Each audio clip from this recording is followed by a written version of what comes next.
Agora, o momento joia. A gente vai tocar uma música. A parte do baixo, quem fez foi o baterista. A parte da guitarra, quem fez foi o baterista. E a bateria, quem fez foi o Dinho! Essa música é do Bonfá, é um reggae, prestem atenção na letra, que tipo assim, a letra foi o baterista que fez e a joia é tipo política, assim, mais ou menos.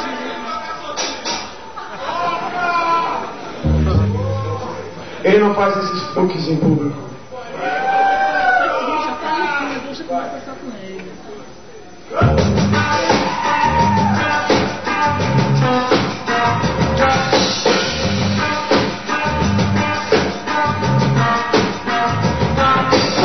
Ainda me lembro aos 3 anos de idade, o meu primeiro contato com a cidade, o meu primeiro dia na escola, quando eu senti vontade de ir embora.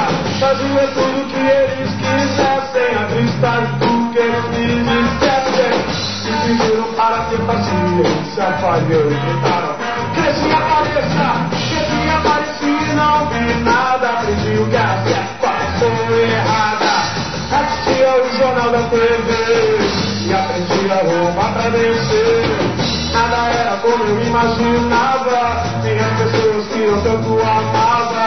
Mas e aí, você vê você, vou vestir o melhor pra mim.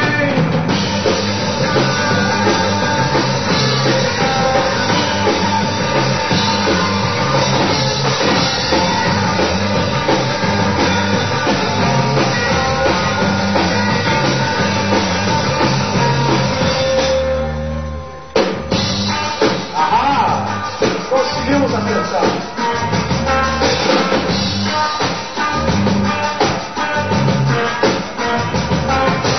Diz que eu pedi, não faz o que eu quiser, não faz o que eu pedi, mas não me deixa aqui. Ninguém me perguntou se eu tava tonto, e eu fiquei completamente tonto, procurando descobrir a verdade no meio das mentiras da cidade.